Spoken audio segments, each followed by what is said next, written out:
headquarters in Italy, General Mark Clark, commander of the Allied Fifth Army, inspects troops of the Brazilian Expeditionary Force, now under his command.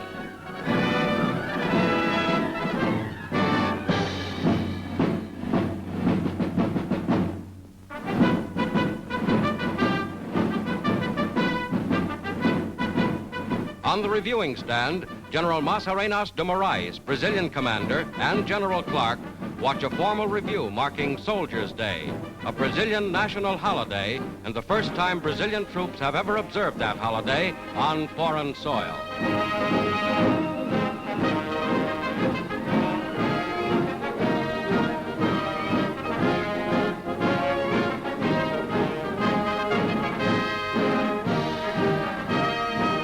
The Brazilian Expeditionary Force is now undergoing final intensive combat training preparatory to going into action side by side with their allies in the Fifth Army.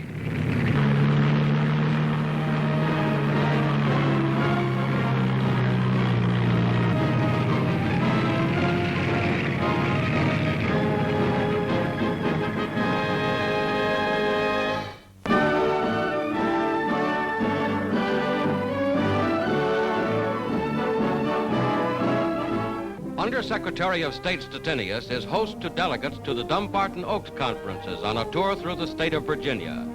An informal picnic lunch is enjoyed by members of the American, British, and Chinese delegations, as after a week of concentrated work at Dumbarton Oaks, they move out of doors for a brief moment of sightseeing and relaxation.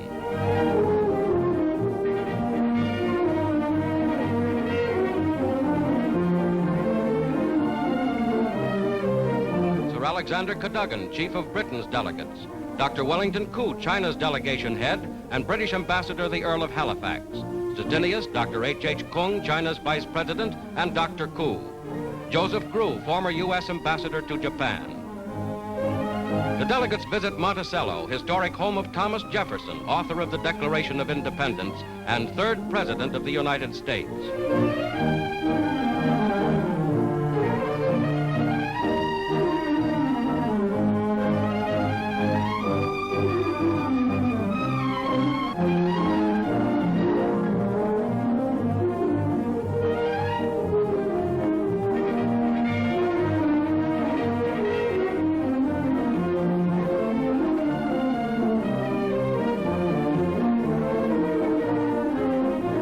Statue of James Monroe, 5th President, at his home, also in Virginia.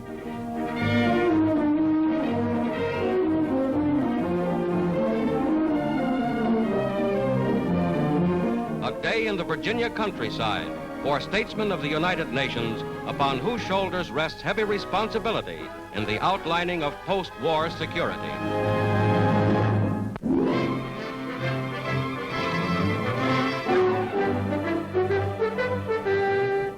Carrying a load of supplies for Russia, a United States Army train pulls into Teheran, Iran, for special ceremonies honoring the sending of huge tonnages of war materiel to Russia.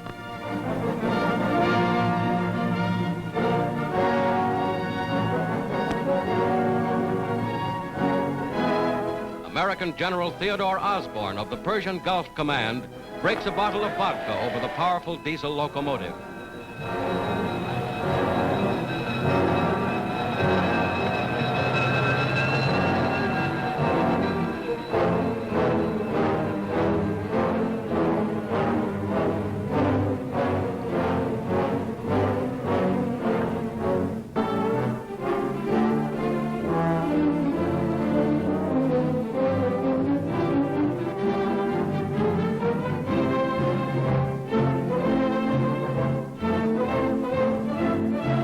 Through the rugged Iranian countryside, over great plains and high mountains on the Iran to Russia route, vast quantities of American-made weapons and supplies of war have been delivered to the Russian ally.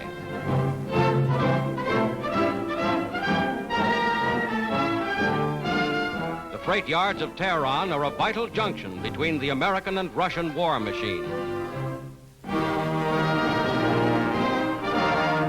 In formal ceremonies, high officers of the American and Russian armies pay tribute to work performed by the men and women of their commands.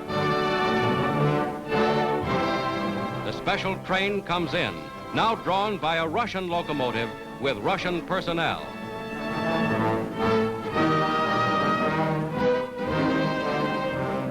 Major General Donald H. Connolly, commanding general of the Persian Gulf Command, officially turns the cargo over to the commander of Soviet forces in Iran, General Ivan Kargin.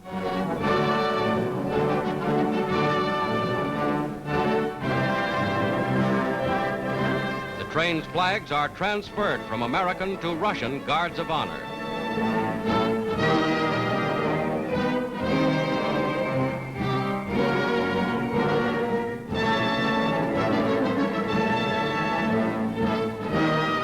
Connolly congratulates the Russian girl fireman, Valentina Vervahova, a veteran of this vital railroad route, which has played an invaluable role in supporting and supplying the great Russian offensives.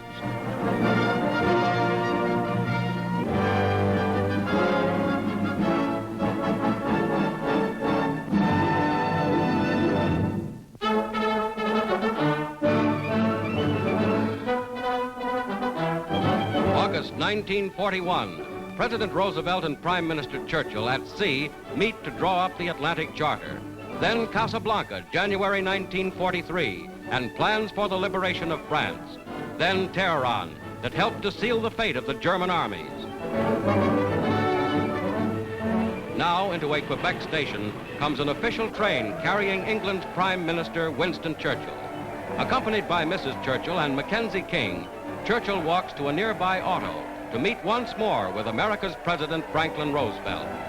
One of the most important points on the agenda, this their 8th conference, Roosevelt and Churchill are expected to discuss plans for the future conduct of the war in the Pacific.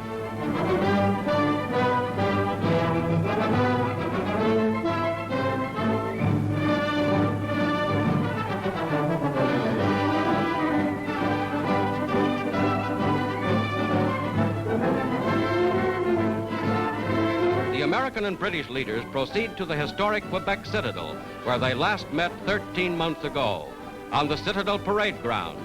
With Allied troops on German soil, Roosevelt and Churchill prepare for one of the most significant of all their conferences.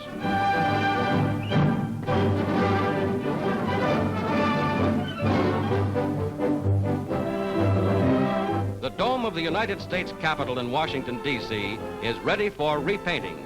Every 4 years, steeplejacks and painters perform this big and difficult job, swarming over the dome of the soaring structure which houses the Congress of the United States.